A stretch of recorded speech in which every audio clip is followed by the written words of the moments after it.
Assalamualaikum warahmatullahi wabarakatuh.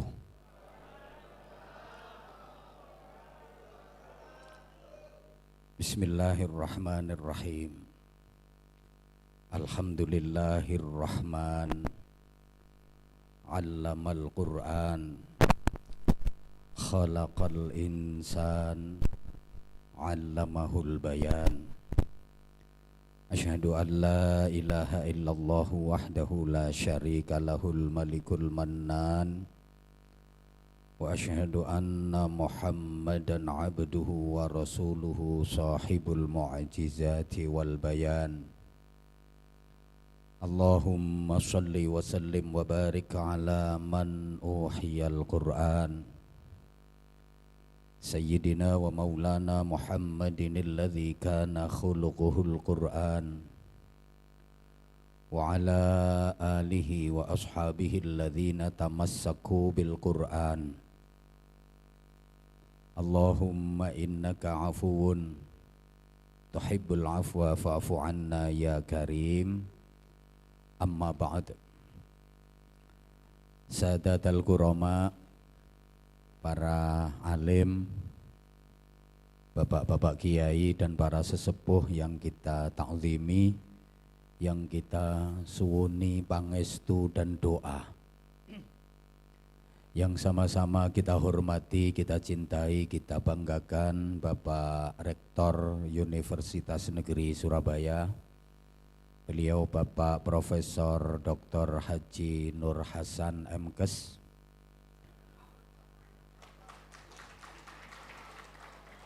Hafal karena saya ikut mendoakan dan mempromosikan beliau menjadi rektor di UNESA ini.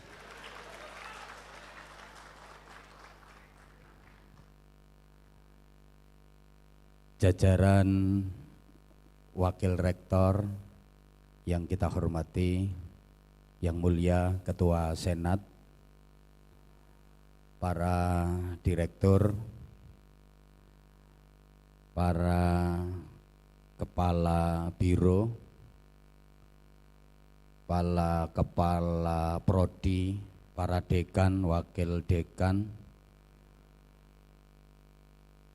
para dosen, juga seluruh sivitas akademika keluarga besar Universitas Negeri Surabaya yang saya hormati, adik-adik mahasiswa-mahasiswi yang sebagian mengikuti acara ini secara offline, sebagian mengikuti secara online, semuanya yang kita cintai, yang kita banggakan.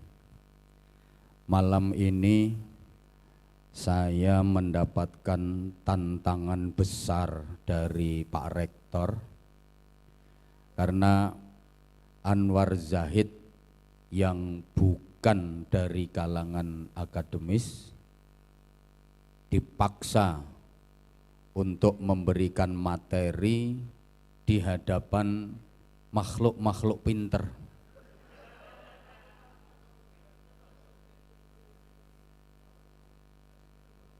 Ini tantangan besar buat saya, tapi karena temanya sesuai dari Pak Profesor Ketua Panitia tadi, supaya kita menjadi spiritualis dan humanis, saya memberanikan diri. Walaupun saya bukan dari kalangan akademis, harus berbicara di universitas yang keren, elit, tapi tidak mempersulit.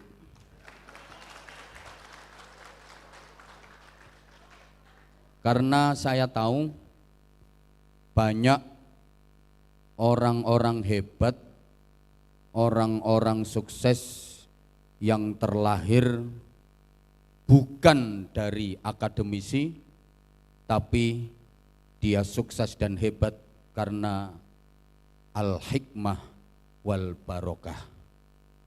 Sehingga jangan kaget bisa sama di dalam dakwah, tapi berbeda di dalam ijabah.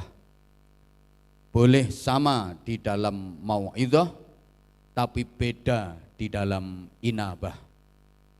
Sama di dalam ilmiah, tapi berbeda di dalam manfaah. Lek gak paham berarti gak pinter sampean. Sama di dalam doa, tapi beda di dalam keampuhannya. Mohon maaf, sama-sama air, tapi nilai dan harganya bisa berbeda. Betul? Sama-sama berjilbab, tapi beda kesolehannya. Jilbabnya mungkin sama, tapi solehahnya beda. Sama-sama haji, tapi mabrurnya berbeda. Sama-sama ngaji, tapi fahamnya berbeda. Ada yang gayanya metenteng tapi gak mudeng.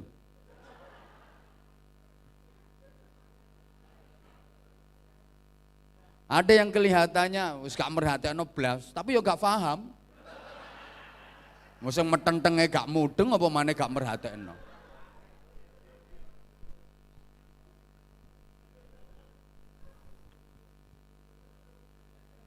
Maka saya ulang, banyak orang hebat, orang sukses dari yang namanya al-hikmah wal barokah. Sehingga mohon maaf, banyak universitas-universitas yang tiap tahun mencetak orang-orang pinter, tapi nilai keberkahannya diragukan.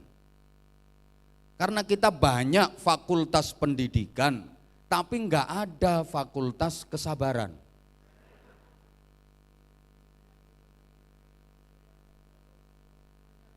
Anakmu sekolah nang ndi, Mbak? Alhamdulillah nang Yunesa, njukuk prodi kesabaran. Banyak fakultas ekonomi, tapi enggak ada fakultas kesejahteraan. Enggak ada fakultas kebahagiaan. Banyak fakultas teknik, tapi enggak ada fakultas takwa. Banyak fakultas hukum, tapi enggak ada fakultas kejujuran. Sehingga jangan kaget kalau ada pakar hukum yang kesandung kasus hukum, bahkan kadang jadi maklar hukum, jual beli hukum, akhirnya dia dihukum. Banyak fakultas dakwah, tapi enggak ada fakultas keikhlasan. Sehingga jangan kaget kalau ada orang habis dakwah 2 jam pulang gak disangoni, gremeng.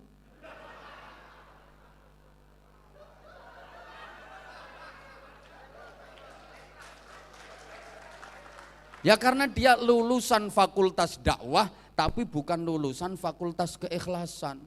Maka keikhlasannya enggak teruji. Oleh karena itu Pak Rektor, mohon dengan hormat, malam ini keikhlasan saya jangan diuji.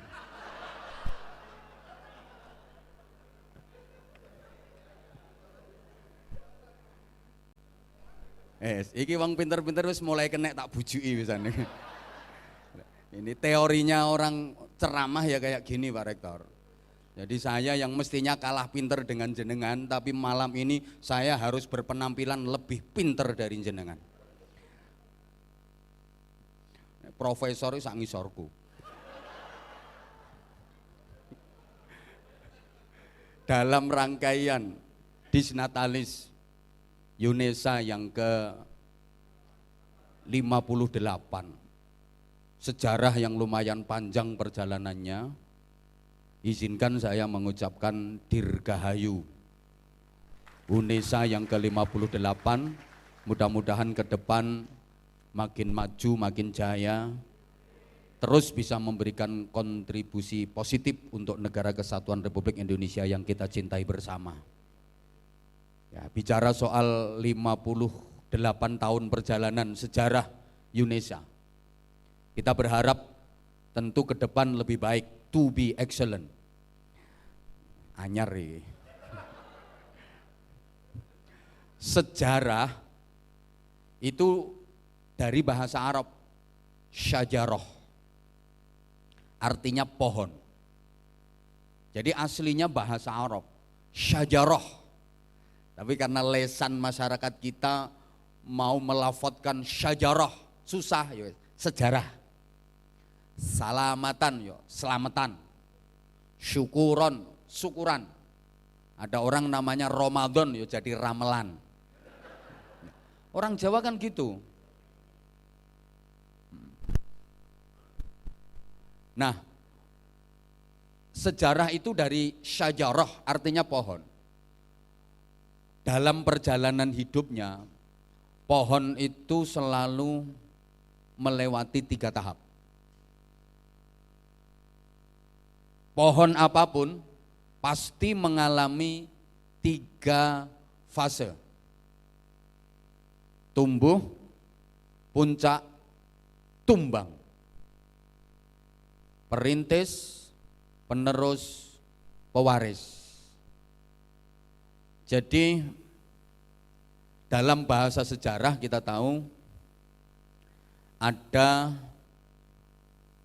masa lalu, ada masa kini, ada masa depan.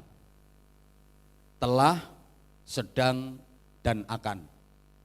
Dulu, sekarang, dan nanti.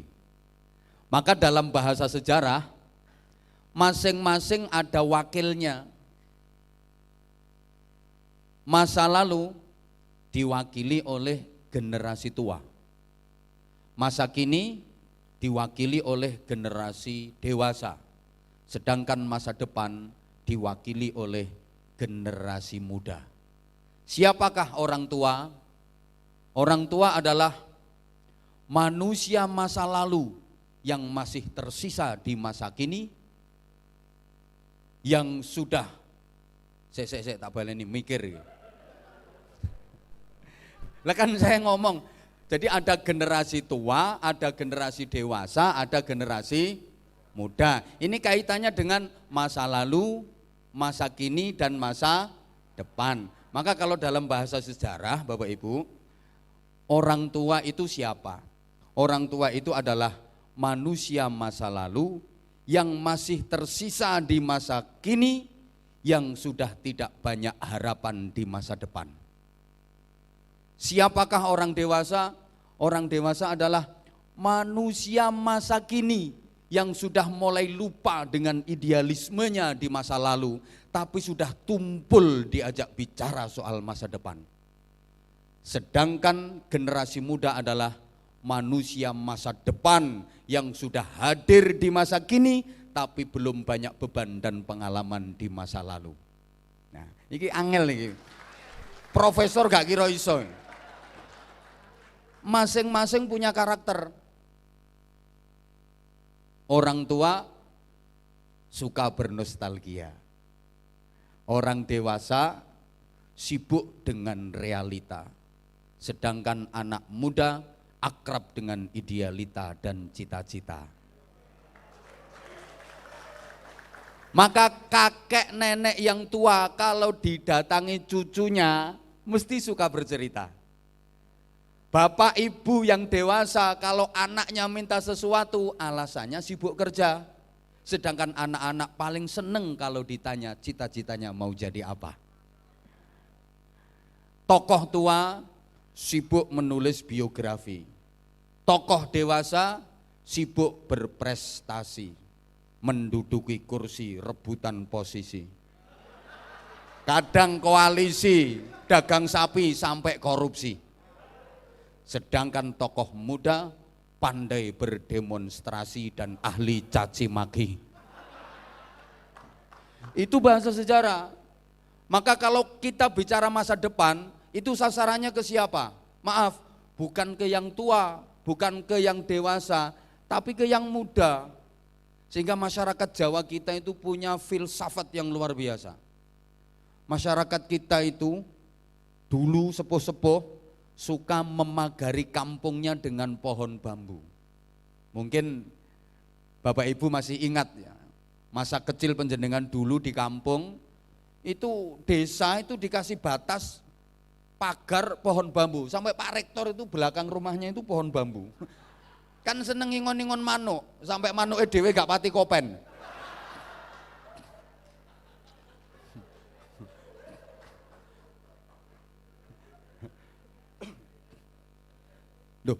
Kenapa orang-orang tua dulu itu kok suka memagari kampung dengan pohon bambu? Karena di dalam rumpun bambu itu tersimpan 3 kekuatan sejarah yang berjamaah. Tak baleni. Nek penting kudu dibaleni. Walaupun rektor kadang-kadang gak merhatekno.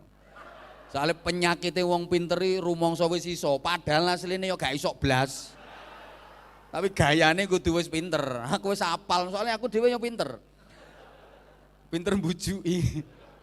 Ngapunten.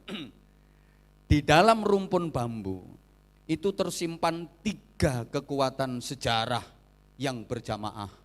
Terpadu dalam rumpun bambu itu. Ada masa lalu, ada masa kini, ada masa depan. Ada bambu tua, ada bambu dewasa, ada bambu muda. Bambu tua namanya tunggak, bambu dewasa namanya pring, sedangkan bambu muda namanya bung.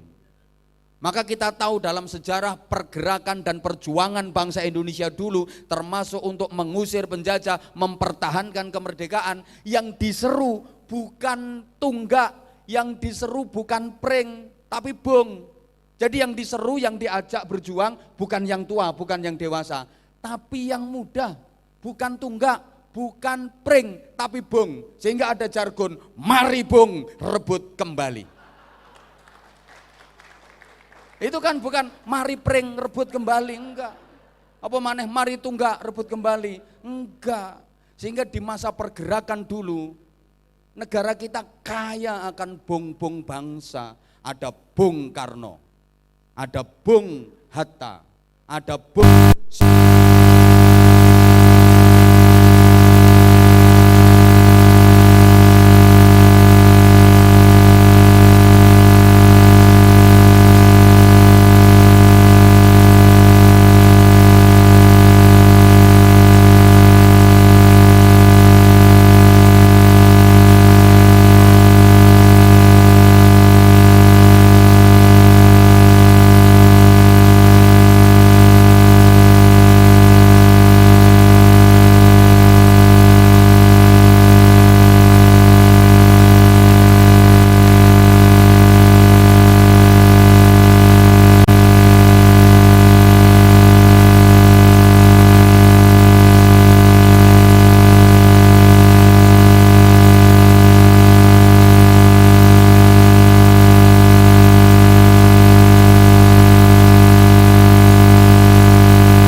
Yang ketiga, bung itu sifatnya apa?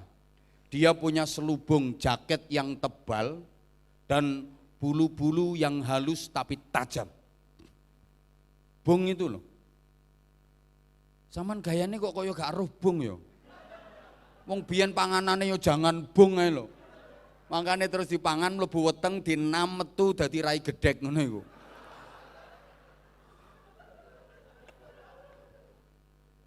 Bung itu punya jaket tebal. Serumbung itu loh namanya. Itu jaket tebal yang melindungi dia, sekaligus punya senjata berupa bulu-bulu halus tapi tajam. Ini artinya eksklusif yang protektif. Gak ngerti meneh? Profesor kok gak ngerti. Sampeyan ku biyen oleh gelar doktori disertasimu tentang apa pengen roh aku? Coba ngomong. Tuku paling iku doktore. Acur ya wis. Lah ini lho, santri pondok pesantren nggak mau kalah dengan akademisi dari sisi itu. Mau kalah oleh lulusan pesantren. Ya bener. Gak usah desertasian, langsung urusannya karo malaikat Jibril. Bung itu eksklusif. Dia punya jaket, tapi eksklusifnya bukan dalam rangka sombong, angkuh, bukan.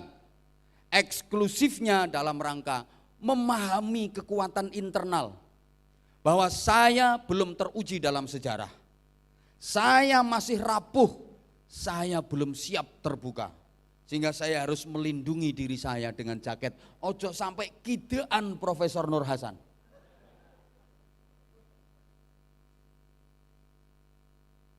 Maka protektif. Nah ini mudah-mudahan bung-bung kita itu menyadari, karena bung yang bisa tumbuh dengan baik itu harus dipupuk, dan pupuk terbaiknya bung adalah bambu-bambu tua yang namanya tunggak yang sudah lapuk. Sehingga mahasiswa-mahasiswi kalau pengen jadi orang yang sukses, datangi tokoh-tokoh tua. Timba ilmu dan pengalaman dari mereka. Datangi tokoh-tokoh tua yang pernah sukses pada zamannya untuk menimba ilmu dan pengetahuan dari mereka. Sehingga kiai saya selalu berpesan, ojo ninggalno wong tua. Baik orang tua biologis maupun orang tua secara psikis, secara rohani, gak oleh ditinggalno. Wong tua karo guru. Ini nek pesene kiai sayang. Anak apik karo wong tua mesti uripe enak. Apik karo guru mesti ilmune manfaat. Sehingga kalau saya simpulkan, apik karo wong tua, apik karo wong guru. Apik karo wong tua, apik karo guru, dadi wong sing sugih tur pinter. Apik karo wong tua, elek karo guru, sugih tapi goblok. Apik karo guru, elek karo wong tua, pinter tapi melarat. Elek karo wong tua, elek karo guru. Wis melarat, goblok sisa.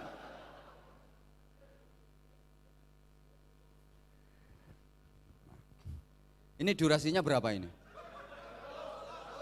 Hah? Ndak suwe-suwe, ndak oleh. Ndak suwe-suwe. Nah, oke. Ini artinya gini, spirit nuzulul Quran kan sesuai dengan tema. Harus benar-benar bisa membangun kita jisman wa ruhan, zahiran wa batinan. Bukankah wahyu pertama yang disampaikan Allah kepada Rasulullah Muhammad SAW, dan itu sekaligus merupakan SK kenabian, SK kerasulan adalah Iqra bismi rabbik.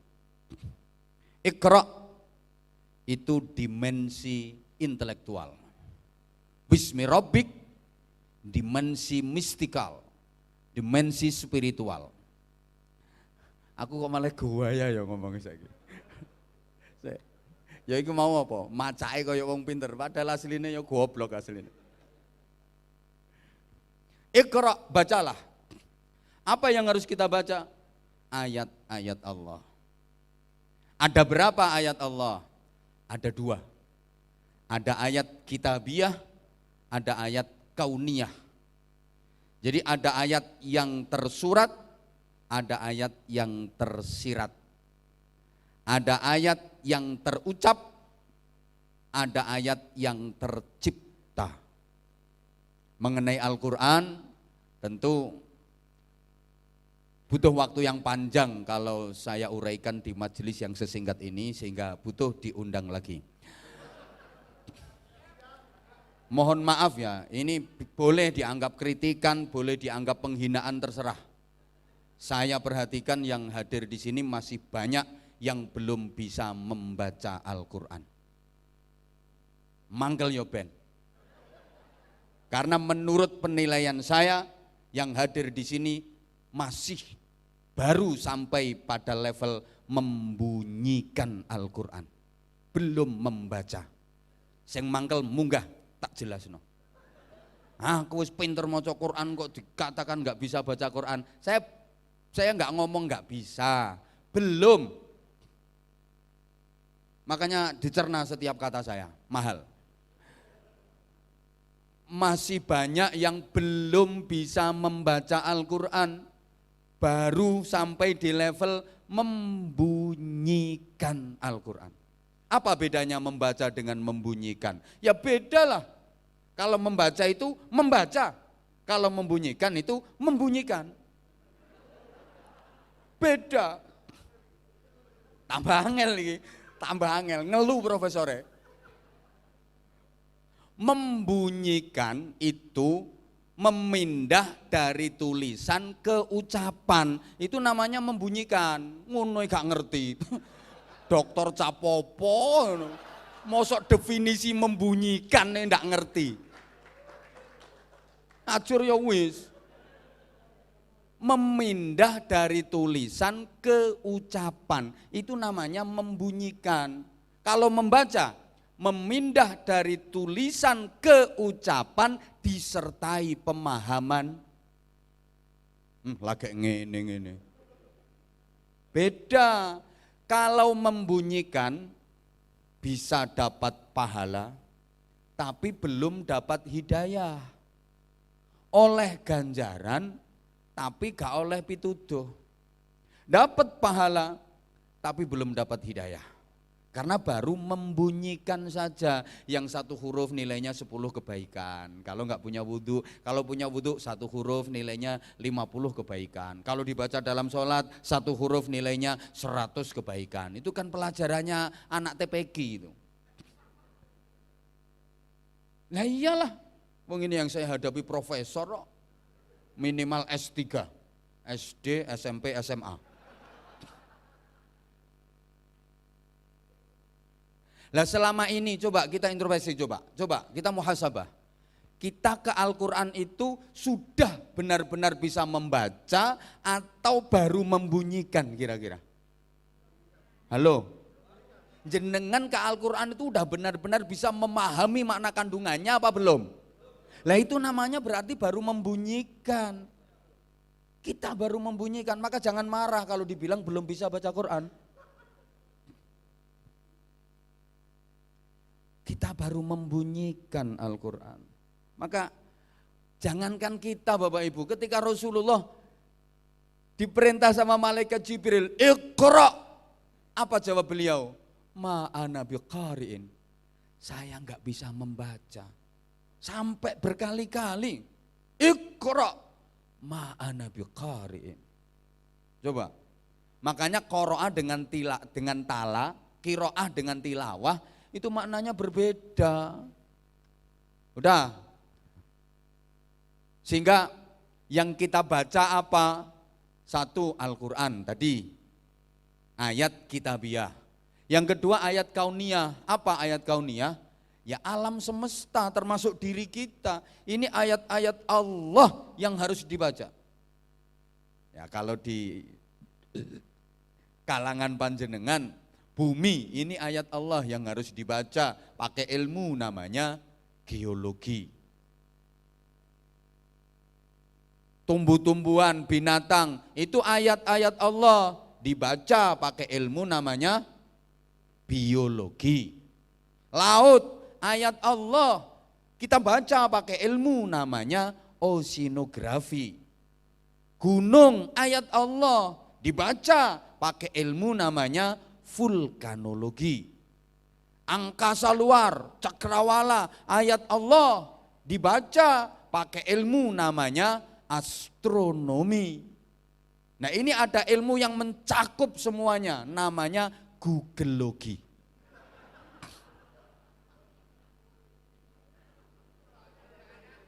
Semua fun dan disiplin keilmuan tercakup di ilmu yang namanya googleologi. Sampai ini merambah ke dunia pesantren juga Bapak Ibu. Jadi saya kritisi kalau santri dulu itu benar-benar yang dikaji itu kitab kuning, kitab turas. Mulai Fathul Qarib, Fathul Mu'in, Fathul Wahab terus. Kalau sekarang yang dibaca bukan Fathul Wahab tapi Fathul WhatsApp, Raudatul Facebook, Kifayatul Instagram, Hidayatul Twitter dan Nihayatul TikTok. Guru besarnya Syekh Google radhiyallahu anhu. Sehingga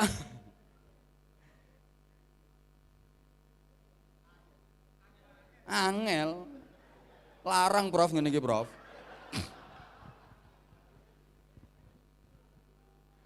Nah iya, makanya mohon maaf, Iqra saja ndak cukup. Padahal sudah bisa qiraah loh ini. Itu aja belum dianggap cukup. Nah, Al-Qur'an itu mencakup semuanya. Sumber dari semua ilmu adalah Al-Qur'an.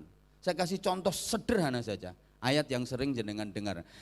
A'udzubillahi minasyaitonirrajim.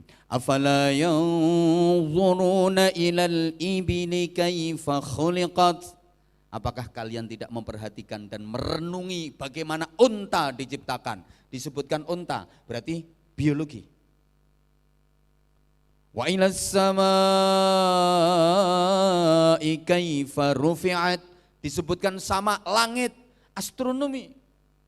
Wa ilal jibali kaifa nusibat. Disebutkan jibal, gunung, vulkanologi. Wa ilal ardi kaifa sutihat. Disebutkan bumi, geografi. Pola ya.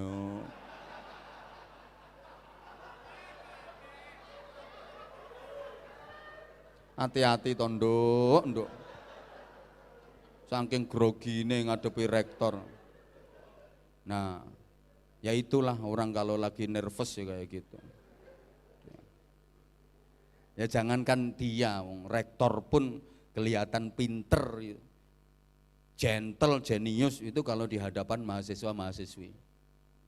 Iya, begitu masuk ke lingkungan kampus, mahasiswa-mahasiswi tahan napas semua. Kelihatan pinter, tapi kalau lagi di rumah di hadapan istri, lu bener. Saya ada temen rektor universitas ternama, udah enggak tak sebutin nama beliau, enggak tak sebutin. Ya kayak gitu, dia malah terkenal killer dia. Kalau di hadapan mahasiswa-mahasiswinya. Wah kereng, gak ada yang berani sama dia. Tapi begitu lebaran, pembantunya pulang kampung. Nah, pas ada tamu, ya gak ada pembantu kan yang nyugui minum ke tamu kan gak ada.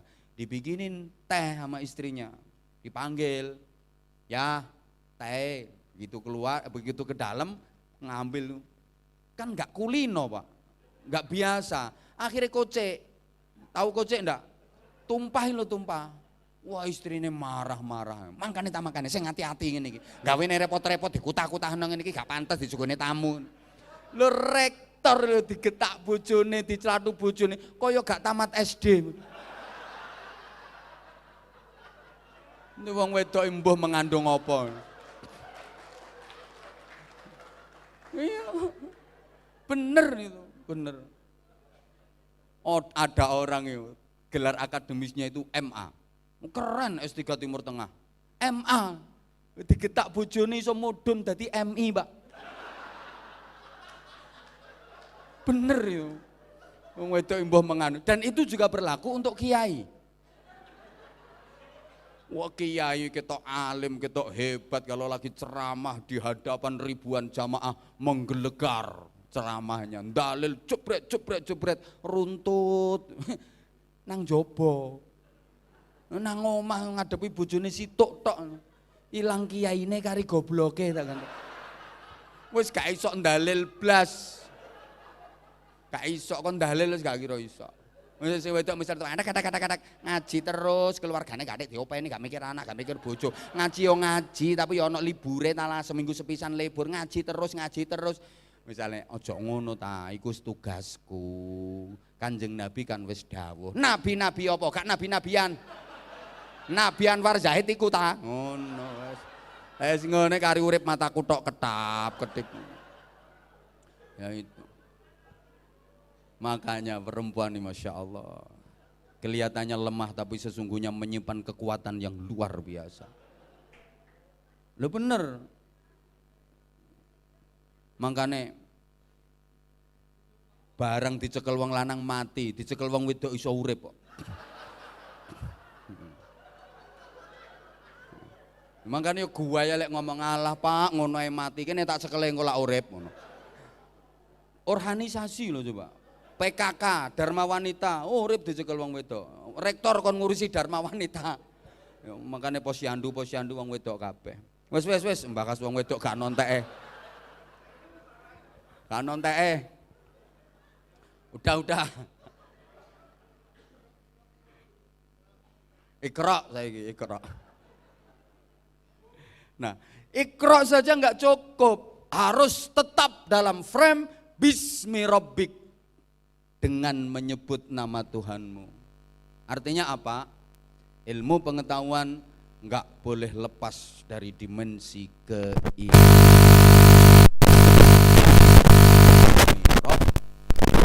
Sehingga orang mukmin itu mau aktivitas apapun pasti doa sama basmalah. Beriman. Mau keluar rumah ya bismillahirrahmanirrahim. Bismillahirrahmanirrahim. La haula wala quwwata illa billah. Mau naik kendaraan ya bismillahirrahmanirrahim. Subhanalladzi sakhkhara lana hadza wa ma kunna lahu muqrinin wa inna ila rabbina lamunqalibun. Bismillahi majriha wa mursaha inna rabbil ghafurur rahim. Mau tidur aja bismillahirrahmanirrahim. Bismika Allahumma. Mau masuk toilet ya bismillahirrahmanirrahim. Allahumma inni a'udzubika minal khubuthil makhbuthil jinnati minasyaitonir rajim. Kate kumpul bojo ya bismillahirrahmanirrahim. Allahumma barik lana fima razaqtana wa qina adzabannar. Lho kumpule iku kate mangan bareng. Dipikir kate lapo? Mau makan bareng lho. Kan doanya kan itu. Loh, kalau cuman Iqra yang lahir orang-orang pinter karena Iqra itu pirantinya otak. Bismi Rabbik melahirkan orang-orang bener, pirantinya hati. Kita tahu otak memproduk ilmu, outputnya orang-orang pinter. Sedang hati memproduk iman, outputnya orang-orang bener. Nah kita harus ya Iqra ya Bismi Rabbik, ya Bismi Rabbik ya Iqra. Kalau cuman Iqra tanpa Bismi Rabbik bisa pinter tapi gak bener. Bismi Rabbik tanpa Iqra mungkin bener tapi gak pinter. Apalagi Iqra enggak, Bismi Rabbik enggak. Lolo. Jadi orang itu harus pinter, harus bener, harus pinter. Kalau pinter saja tapi enggak bener, mohon maaf, ini berpotensi ngerusak bekakas. Rasulullah menyatakan innama ahlaka syayyana ahluh. Yang merusak Pranata itu ahlinya. Jadi saya ngerusak sembarang barang itu tuh wong goblok, wong pinter. Maka saya berani bersumpah demi Allah yang merusak hutan di negeri ini bukan orang hutan.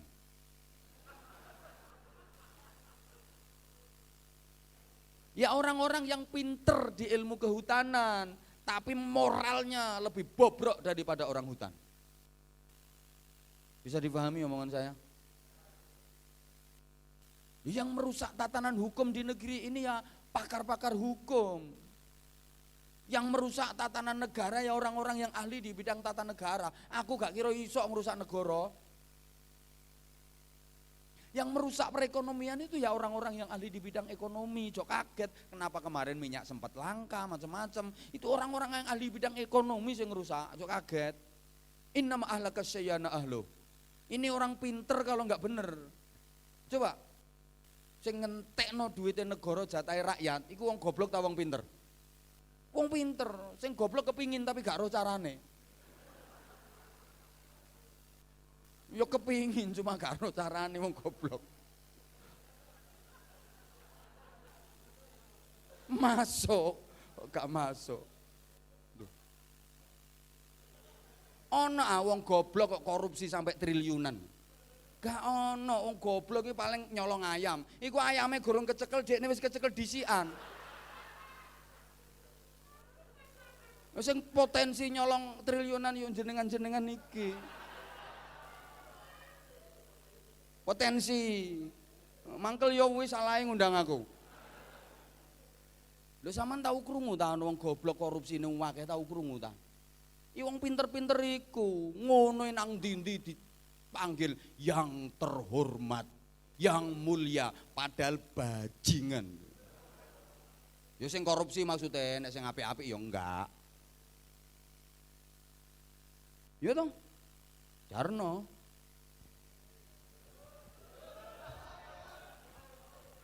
Opo sampai sahur lembur, ono hitungane dhewe lek lembur.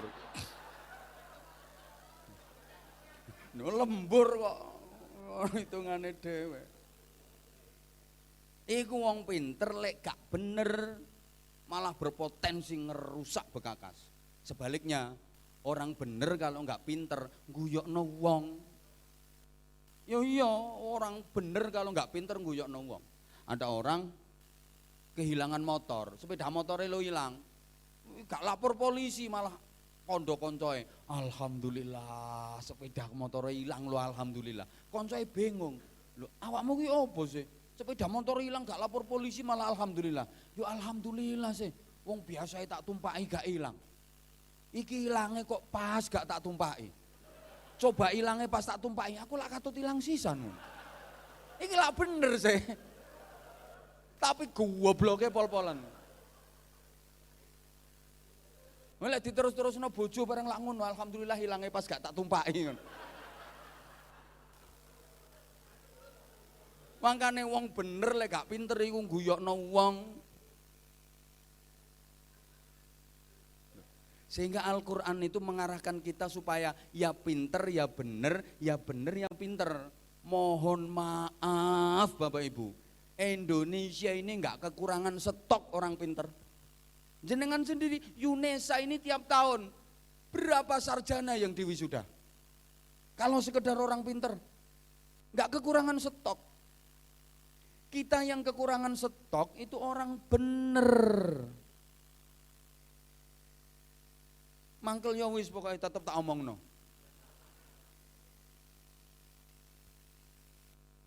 Masya Allah, ya kita prihatin kadang-kadang ya. Kita kadang-kadang prihatin. Ya mudah-mudahan jenengan-jenengan ini penentu. Ya, karena generasi muda kita itu pembimbingnya, pengarahnya kan jenengan. Bahkan jenengan pula yang bisa mencuci otak mereka. Jenengan-jenengan ini arahkan mereka ya pinter, ya bener ya pinter. Ini yang dibutuhkan negeri ini. Karena gini ya, kalau bicara dalam konteks keislaman, harusnya Indonesia ini udah menjadi negara yang super power harusnya. Harusnya. Kita mulai dari sisi keilmuan dulu ya. Kita mulai dari sisi keilmuan dulu. Sumber dari semua ilmu seperti saya katakan tadi adalah Al-Quran. Al-Quran itu milik orang Islam. Indonesia ini negara dengan jumlah penduduk beragama Islam terbesar di dunia. Jumlah penduduk Di sebuah negara yang beragama Islam terbesar sedunia itu ranking 1 Indonesia. Muslim Saudi, Muslim Irak, Muslim Iran, Uni Emirat Arab, ini digabung jadi satu, belum ada separuhnya Muslim Indonesia. Jumlah loh ya ini. Halo? Halo? Nah, yang punya Al-Quran itu kita, tapi ironinya yang mempraktekkan malah mereka yang di luar.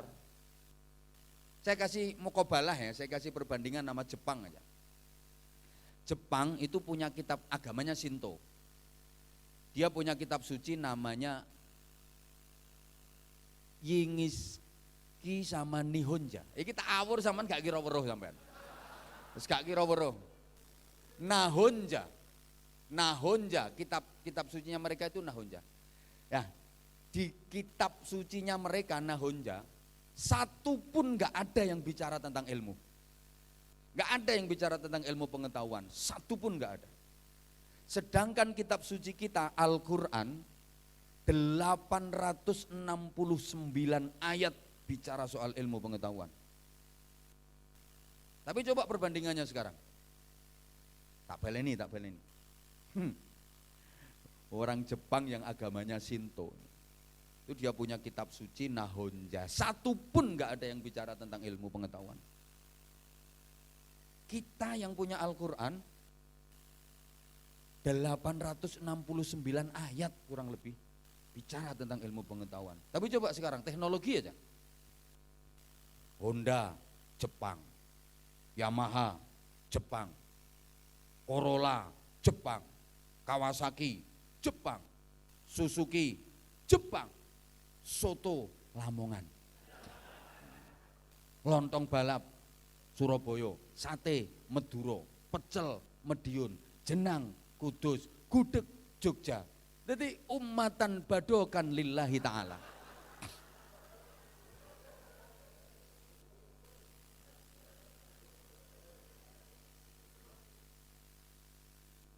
Disiplin keilmuan, coba. Saya pernah baca buku karangane profesor, wis pokoknya profesor wong pinter lah. Ya lek gak pinter ya gak dadi profesor. Wis ngono ae. Lali jenenge. Itu berdasarkan laporan dari UNDP, United Nations Development Program, yang dilaporkan ke HDI, Human Development Index. Kok melongo modelmu, mbak anggap aku gak ngerti ini kita. Bahwa strata pendidikan kita itu masih sangat rendah. S3, ini kalau nggak salah penelitiannya itu tahun 2017. S3 Indonesia itu peringkat 154 dunia kalau nggak salah. Jadi negara yang paling kaya doktor itu Israel. Israel itu setiap 1 juta penduduk 17.800-nya adalah doktor.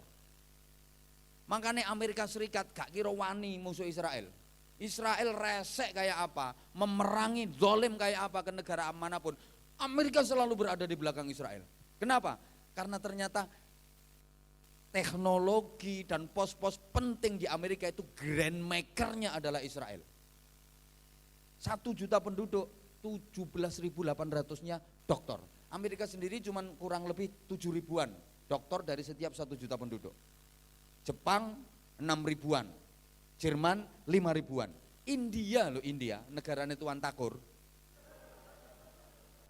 Lah itu kayaknya kan hobinya cuma nyanyi tok toh.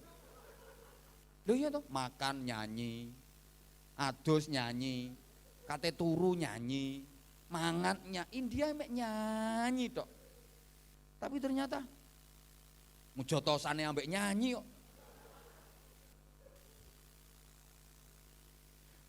Ada nyanyi nih, tumpai wae, lumai wae, bojone dewe, kucek kotange. Allah. Itu ternyata setiap 1 juta penduduk India, 3.600-nya adalah dokter. 3.600. Indonesia dari setiap 1 juta penduduk, dokternya swidak loro, Pak. Tapi kita nggak perlu kecil hati lah, walaupun kita miskin dokter, tapi kita kaya akan sesuatu yang tidak dimiliki oleh negara manapun. Apa? Dukun.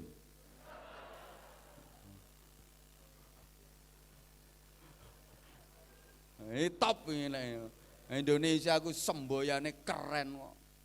Kalah duit menang wirid, kalah donyo menang dongo, kalah pangkat menang tirakat, kalah humuk menang suwuk, kalah rupa menang dupa, kalah rupa-rupa bongko, kalah kok rupa-rupa. Konsolidasi budaya kita juga kalah. Ayo coba, Ibu Bapak, kita negara dengan mayoritas penduduk beragama Islam, tapi objek wisata di kita, coba, objek wisataku candi-candi, pantai-pantai, mana objek wisata yang Islam? Ya kita mulai ada objek wisata religi Wali Songo, tapi ya ngono-ngono aja toh. Objek wisata kita candi-candi, pantai-pantai yang dibangga-banggakan. Spanyol, tahu Spanyol ya? Jarak ngidul. Becak paling yo 7 tahun tuh kono. Gregeten aku. Mayoritas Kristen, tapi objek wisata di sana, wah tinggalan-tinggalan sejarah yang di sana luar biasa. Karena Islam pernah sukses membangun peradaban di sana. Abad ke-7 Islam kan udah masuk di Spanyol, dibawa oleh Tariq bin Ziyad. Sehingga ada ulama ilmu gramatika yang luar biasa di bidang ilmu nahwu kalau di dunia pesantren, namanya Muhammad Jamaluddin bin Abdullah bin Malik yang ngarang kitab Alfiyah Ibnu Malik. Itu Al-Jayyani Al-Andalusi, orang Spanyol. Rusia yang sekarang membombardir Ukraina, itu objek wisata religi Islam di sana masih banyak. Islam pernah sukses membangun peradaban di sana. Saya kalau kapan hari itu ya pas lagi ngaji di Hong Kong, alhamdulillah ya. Elek-elek ngene iki sering aku nang luar negeri. Hong Kong, Taiwan, Brunei, Malaysia, Singapura, Korea, Jepang. Alhamdulillah. Ana sing takon, "Lapo mrono?" Ngarit aku yo. Gregetno pertanyaane ngono. Dikira lek ngene-ngene gitu, dikira lek kepengin nang luar negeri kudu dadi rektor dhisik ngono. Enggak, rektor nang luar negeri paling biayane teko kampus. Mewakili kampus ngono. Nek aku biaya pribadi Pak Rektor. Alasannya tugas kedinasan. Jadi saya ingat ya, saya itu ingat pernah ditanya sama orang sana, "Where are you from, Mister?"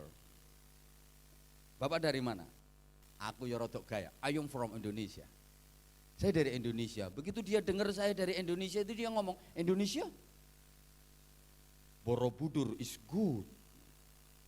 Jadi dia itu tahu manakibnya Candi Borobudur, itu tahu. Pembangunannya kapan, yang bangun siapa, terus semene entek piro, borongane piro, ki apal deh. Apal deh ini. Aku sampai gede-gede, iki wong Hongkong iki ngerti sejarah Borobudur, ngerti manakibnya Candi Borobudur. Lah aku sebagai seorang muslim kan gengsi tuh. Kok Borobudur yang dikenal? Aku kepengen menonjolkan nilai keislaman. Tak omongi gak Borobudur tok sing apik, but Al-Akbar Moskow is very good. Aku, ada yang lebih bagus, Masjid Al-Akbar, very good.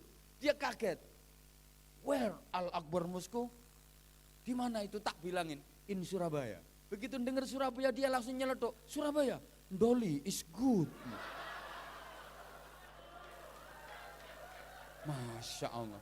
Jadi Ndoli lebih terkenal daripada Masjid Al-Akbar. Iki nonton guyune kaya ana pelanggane nduk kene. Alhamdulillah saiki wis bubar. Dulu bener aku rasane ya kita kan kalah dari sisi konsolidasi budaya, kita juga kalah. Nah, terus lah ini tantangan buat kita. Jadi bukan cuman Iqra tapi harus Bismi Rabbik. Ya. membangun spiritual itu penting sekali. Orang pinter kalau nggak ada daya spirit, itu ilmunya nggak bisa berbobot. Coba jenengan bandingkan ya. Orang pinter sama-sama pinter, yang satu ada kekuatan spirit, satunya nggak ada kekuatan spirit. Ini beda. Satunya rasanya hambar, karena nggak ada nilai spiritualnya. Yang satunya bisa mantep. Sorry ya, saya cerita dari dunia pesantren. Maaf banget, salah yang ngundang aku. Kiai-kiai sepuh dulu itu kalau ngajar santri dibanding dosen-dosen yang sekarang kalah jauh. Wah, dosen-dosen sekarang itu kan pinter-pinter. Diplomasinya, argumentasinya, wah lek nerang runtut, jepret. Tapi asarnya bagi muridnya, transfer of knowledge-nya, kok weseh diomongi. Iki nang kampus bro, ngomongnya yo gaya yo kudu koyok ngene. Ya nek aku nang gone desa-desa kae bahasaku yo mengikuti bahasa mereka. Golek penceramah model ngene iki angel. Duh, iya, kiai-kiai sepuh dulu itu kalau ngajar santri dibandingkan dengan dosen-dosen sekarang kalah jauh. Kadang kiainya udah sepuh, mohon maaf banget. Penglihatannya udah agak-agak kabur, udah pakai kacamata, tebel kacamatanya. Maca kitab karo mendelik-mendelik sampai kacamata ceblok logur. Lek maca ki kadang keliru, Pak. Wal jamalu utawi untu. Padahal asline onto diwaca untu. Lah santri ini ada yang punya makna, ditegor. Mbah Yai ngapunten onto Mbah Yai. Lah iya, onto sing duwe untu. Kiai kan aja sampai kalah. Lek duwe untu jenenge Jamal, lek gak duwe untu jenenge Nakoh. Wal jaradu lan lawang lho. Walang diwaca lawang. Jare santrine, walang Mbah Yai. Yo, walang sing menclok nang lawang. Wal hayatu lan alu. Ula diwaca alu. Ula Mbah Yai, lah iya ula sing gedene sak alu. Tapi santri yang diajar kok dadi wong kabeh, gak ono sing dadi cempe, gak ono sing dadi pedet. Ilmune manfaat barokah. Bandingkan karo mahasiswa-mahasiswi jenengan yang dikasih teori sampai ndaki jeduk. Tapi kok gak mancep sama sekali. Seakan-akan lepas begitu saja. Bahkan teori jenengan dianggap angin lalu oleh mereka. Kenapa? Mungkin maaf jenengan kurang nilai spiritual, daya spiritnya yang kurang. Sing ngajar ki yo penting, memasukkan ilmu supaya iso mancep yo penting, Pak. Dua nilai spirit iku yo penting. Makanya ojo lali ndonga lek kate mulang. Ojo bayaran tok. Jadi ngelihat mahasiswa-mahasiswi kayak kiai kalau ngelihat santri-santrinya itu sambil ngajar itu sambil mendoakan, ya Allah jadikan santri-santri saya solih-solihah ya Allah. Ngabsen itu Pak, ngabsen ngajar di diniyahnya, di kelas diniyah, ngabsen nih sambil manggil Ummu Solihah, hadirah ya Ustadz, nitik tik solihah ya Allah, sambil mendoakan. Nah, sampean kan enggak toh. Yang penting mahasiswa-mahasiswinya pinter, prestisius, berprestasi untuk mengangkat elektabilitasnya universitas iki ngono tok toh, yang penting punya prestasi. Dohir tok sing dikejar, batinnya yang kurang. Mangkel yo wis. Udah iki jam sakmene kok, jam 10 kok. Sampai sahur jare. Yuk kapan-kapan ngundang lagi nek kurang.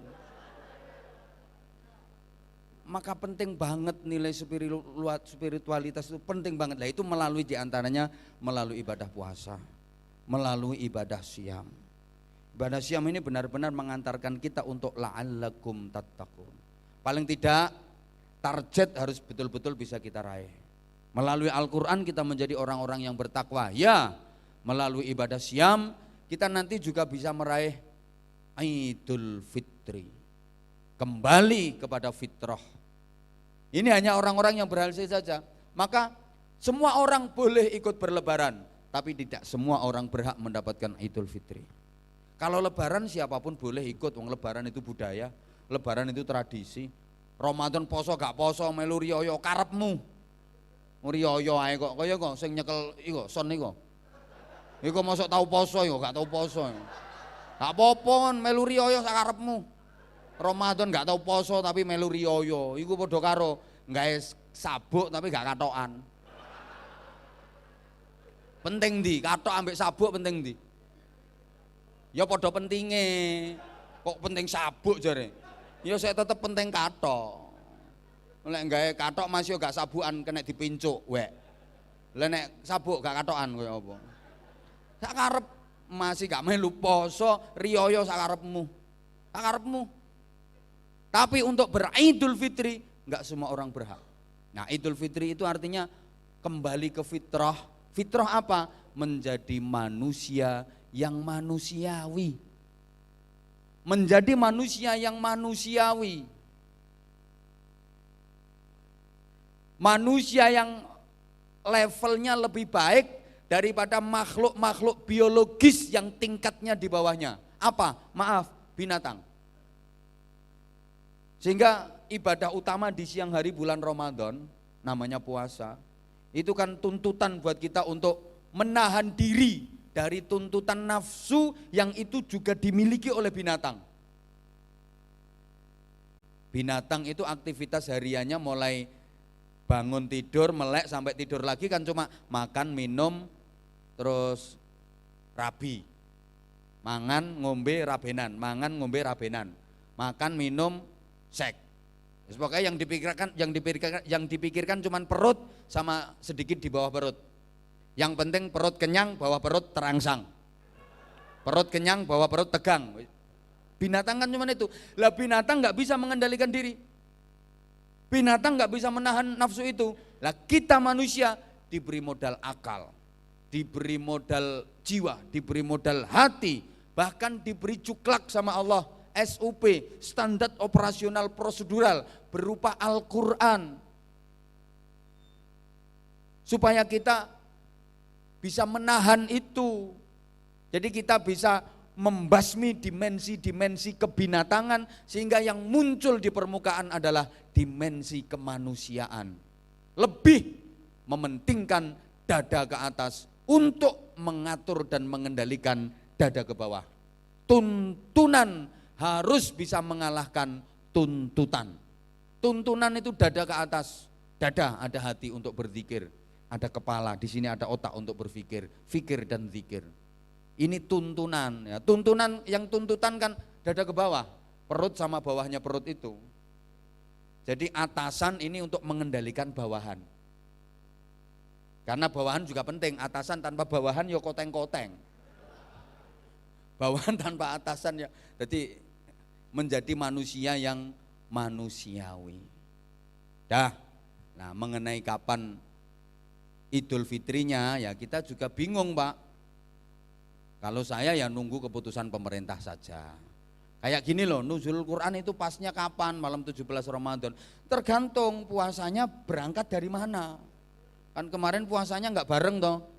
Ada yang tanggal 2, ada yang tanggal 3. Makanya kalau bicara soal Lailatul Qadar, katanya kemungkinan terbesar berdasarkan ijtihadnya para ulama itu di 10 hari terakhir malam-malam likuran yang ganjil. Malam selikur, telulikur, selawe, petolikur, songolikur, 21, 23, 25, 27, 29. Ya malam ganjilnya itu pas kapan? Ya tergantung Ramadannya mulai, Ramadannya gak bareng. NU ganjil, Muhammadiyah pas genep. Muhammadiyah ganjil, NU pas genep, ayo. Mudah-mudahan besok Idul Fitrinya bareng. Kadang-kadang ribut, ya Allah ya Karim, kasihan. Pemerintah menentukan Jumat, ada yang lebaran sendiri Kemis. Ini rakyat kan bingung tuh.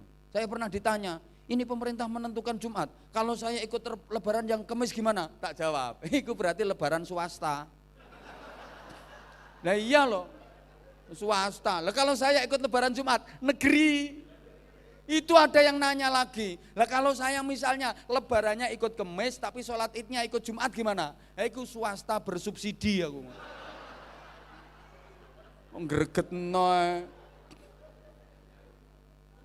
Wes kalau aku yang jadi menteri agama wis tak gasaki kabeh. Gasaki kabeh. Sidang isbat usul hari raya lebarannya jatuh Kemis, pertimbangannya ini. Wong dalilnya mulai dulu ya itu aja. Sijine hitung-hitung, sijine inceng-inceng. Dalilnya mulai dulu kan ya itu aja toh. Harus Kemis satunya, nggak bisa Jumat. Kemis yang benar, Jumat yang benar, Kemis yang benar, Jumat yang benar. Aku pimpinan sidang langsung tak ketok palu. Keputusan puasa diulang mulai awal. Nyonyor ya wis. Timbang ribut gak ada riyoyo, baleni poso meneh. Gregeten.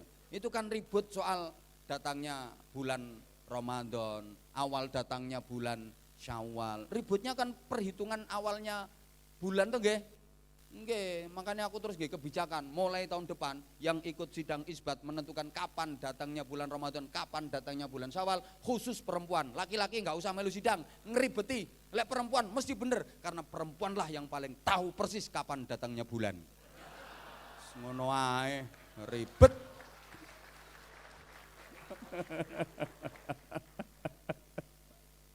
Lah wes sakmene ae. Sambung kapan-kapan nek diundang lagi. Dah. Moh. Enak kono kari ngrungokno kapan-kapan insyaallah disambung lagi lain waktu mudah-mudahan. Saya merasa tersanjung saya malam ini bisa hadir di universitas yang luar biasa yang saya dulu juga pernah pingin banget krungu UNESA itu kesannya kan keren. Dengar UNESA itu kesannya kan keren. Sampai salah satu pertimbangan Ustadz yang ikut ngabdi di pesantren kami yang sementara sekolah formalnya masih MTS sama MA, Madrasah Aliyah.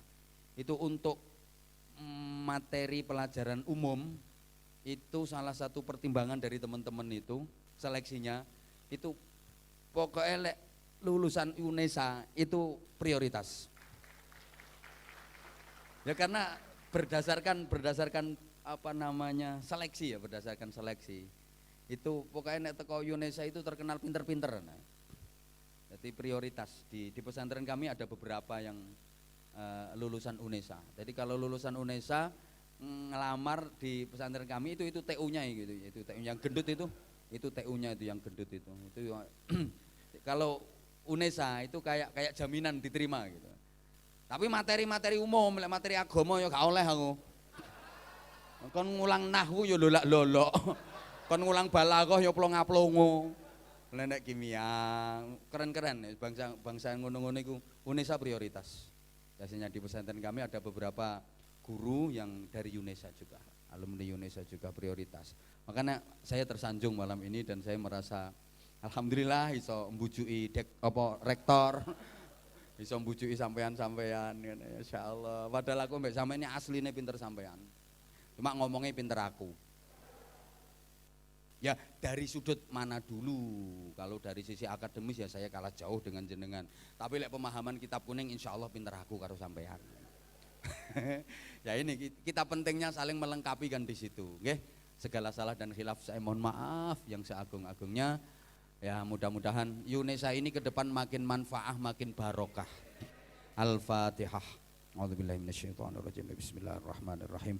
Alhamdulillahirabbil alamin arrahmanir rahim maliki yaumiddin iyyaka na'budu wa iyyaka nasta'in ihdinas siratal mustaqim siratal ladzina an'amta 'alaihim ghairil maghdubi 'alaihim waladdallin rabbi firli wa liwalidayya wa lil mu'minina amin ya rabbal alamin Allahumma shalli 'ala sayyidina Muhammadin wa 'ala alihi wa sallim wa radhiyallahu tabaraka wa ta'ala an kulli sahabati rasulillahi ajma'in walhamdulillahi rabbil alamin Allahumma ja'al jam'ana jam'an marhuma wa tafarruqana min ba'dihi tafarruqan ma'suma Allahumma ja'alna minas su'ada'il maqbulin wa la taj'alna minal ashqiya'il mardudin barikillahumma lana fi syahri Ramadan subhan qudus rabbuna wa rabbul malaikati war ruh asyhadu an la ilaha illallah astaghfirullah nas'aluka ridhaka wal jannata wa na'udzubika min sakhatika wan nar. Allahumma innaka 'afuwun tuhibbul 'afwa fa'fu 'anna. Allahumma innaka 'afuwun tuhibbul 'afwa fa'fu 'anna.